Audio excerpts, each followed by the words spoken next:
the Parikrama series on contextualizing disability.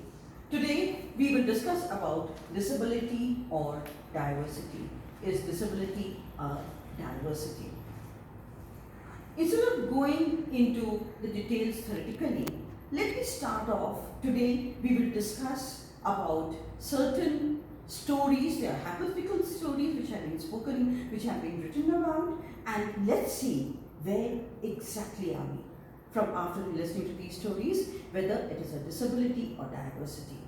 The famous H.G. Wells, English author, had long back written a story, The Country of the Blind. The story in which Nuance is an experienced mountaineer, and he has been climbing hills. He's an avid reader, and once what happens is, when he's on top of a very high mountain, he slips, and he slips into a lost valley, the lost valley which is called the country of the blind. His team is unable to find him. Nobody remembers that country of the blind. The people in that country have been blind for 14 generations. When he falls down, and he sees that the fields there are as extraordinary and well taken care of. The sheds for the lampas are so meticulously taken care of. The houses are astonishingly clean, straight rows, but there are no windows. And one more thing he observes is the coloring of the houses is extraordinarily irregular, very non-artistic. The term that comes to his mind at that point is, are they all blind? The streets are so systematically, there are indicators, there's no obstacle or irregularities in the path anywhere. The men, and as he is observing this, he sees a number of men at a distance. Nuance, seeing men after his fall, he's so happy, and he waves out to them. He waves and he waves and he waves, and he shouts and he shouts and he shouts. But none of the men is looking towards him. What are they doing? Their ears are focused towards where the sound is coming from. Again, what comes to Nuance's mind is, are they blind? As they come closer, they start touching him all over. One of them also puts his finger into his eyes and says, oh, what is this fluttering on his eyes? Those are his eyelids. As he talks, the other men, when Nuance tries to tell them what he is, they're taken aback. They say they're not accustomed to words like city, great wall, sight, sky, bird, darkness, light, blind. They ask him, what is seeing? What is sight? Remember, there has been nobody with sight in that country for the last 14 generations. All memory about what is sight has been forgotten, erased altogether. These blind men, they talk among themselves. They say, Nuance, he is imperfect. His senses are imperfect. He keeps stumbling on things. He has stumbling behavior. He talks unmeaningful words like sight, sky, bird, darkness. His mind is unformed. He's got no senses. He's too nearly formed. Nuance says, I'm hungry. Give me something to eat. They give him very good food to eat. But they tell him, go and sit in that lonely place there. And when nobody can hear you because people are sleeping. Time in the country of the blind is divided into two parts, warm and cold. Warm is the day when they sleep. Cold is the night when they work. Again, Nuance finds it very difficult, working in the darkness of the night and sleeping during the warm day. And when he talks to people, people tell him, can't you hear the path? Nuance says, I can see it. Again they say, what is see? Nuance, they say, he is not sensitive. They laugh at him. You have hallucinations. Opposite, as time goes by, Nuance also falls in love with a beautiful maiden called Medina. But the people of the country of the blind, the wise old people of the country, they say no, the two cannot marry because Nyans is an idiot. He's an incomplete thing below the permissible level of a man. He has delusions.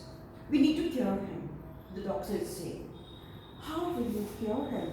Take away his eyes. Nyans says, my word is sight. Medina says, you are disabled because you have sight. Nyans somehow climbs, and when the day of the operation comes, Nyans finds the courage to climb up that straight hill and go away. How he manages to climb, he will never be able to know, but he climbed up and escaped before his eyes could be taken away. The question that we ask here, the question that I want you to reflect on, who was disabled in the country of the blind? The people who were blind or Nyans who had sight? Let us go on to another story, the No Rivers to Cross.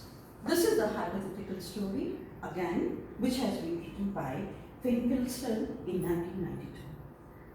The story talks about a research project in which the entire village was designed for the physically handicapped, or more properly, if I would say, is for the wheelchair users. Everything was done for the wheelchair users there. The shops had special aids, the machines were there to clean the street, and gradually, as the people, the entire village consisting of only wheelchair users, learned how to live in their village. They were able to run their own schools, banks, post office, transport system, theatre, etc., etc. The village of the wheelchair users was protected by wheelways between the buildings. Their clothing styles had changed as per the needs of the wheelchair users. The wheelchair person cannot get up from their wheelchair on their own. So the pants are made differently. You will find a lot of these clothing even in our country or in other parts of the country. The wheelchair person in that No Rivers to Cross, or the village of the wheelchair users, was a normal person. You would see wheelchair users on the streets, on television, they would be talking about issues of wheelchair users on radio, the shops would be full of people on wheelchair users, there would be theatre about wheelchair users. The village had low ceiling in the homes, in schools, in colleges, in offices, everywhere. They didn't need to have ceilings which were 9 feet high. The low doorways were lower. Nobody stood on 2 feet there. Everyone was on a wheelchair. The employment everywhere, people who were employed were wheelchair users. And there were wheelchairs everywhere. What happened is, the wheelchair users were normal. They'd forgotten about people who were able-bodied, people who walked on 2 feet. And the people in the villages next who lived there and who walked on two feet had forgotten about the wheelchair users. And then one day there was a storm, and the storm continued for weeks. The people in the able-bodied village had nowhere to go, but they came to the village of the wheelchair users. And then what happened is, the normal there was wheelchair users. The not normal was people who were able-bodied, who could walk on 2 feet. Now these people, the so-called able-bodied cripples, that's what they started calling them, they constantly hit their heads against the door frame. They constantly had to bend double, and their spines were getting affected. They couldn't retain a job because they were constantly tired, these able-bodied people. They kept falling all the times. They could not stand straight. They couldn't walk on the wheelways. They stumbled and fell. Then, just like we do it for the disabled, a lot of money was invested on research. And the handicap, what did they find was, they developed specially toughened helmets to put on their heads. where so that they would not get it. Charities were created by the wheelchair users. Remember, the best jobs were held by the wheelchair users. The moneyed people were the wheelchair users. The able-bodied men and women and children had to eat on the floor. Because there were no tables there, the wheelchair itself had a platform which was used for eating, which was used as a workstation. They always had a lot of pain in their bodies because they were bending constantly. The able-bodied cripples, as they got to be known there, could not hold a job. And the transport system was not, they could not go on the ways. They would stumble and fall and hurt themselves.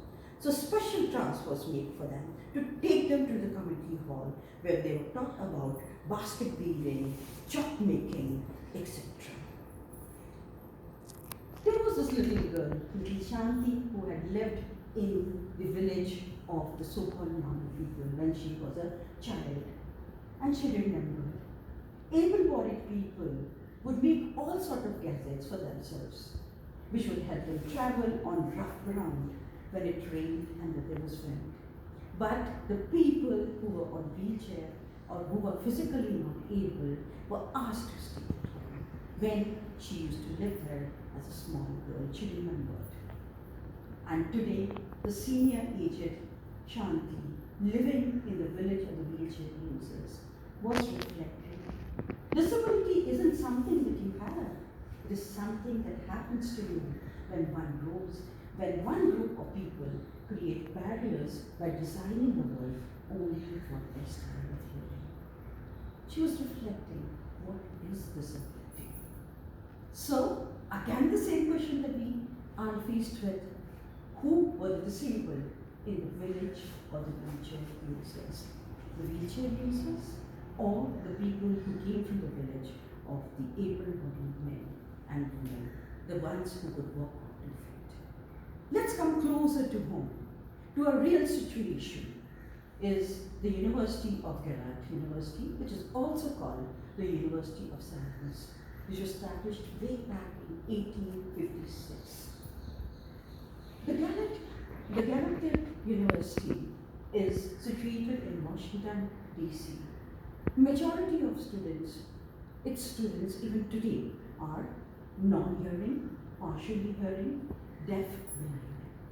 Now they do have a minority, which is the hearing students. The official language of the university is American Sign Language, ASL, and the written English. They do not have oral English as a language. The major culture there is deaf culture. Nobody speaks them. Even people who are the hearing gradually learn not to make any sound. Hence it is called the University of Science. Again, the same question. Who would be a disabling situation? Who would be in a disabling situation at this university? The person who is deaf, the person who is hearing. So we leave you. So we will come to this impairment, disability, and handicap in the next series of this particular series, Contextualizing Disability. We leave you at this point with the question to be able to reflect, who is the disabled?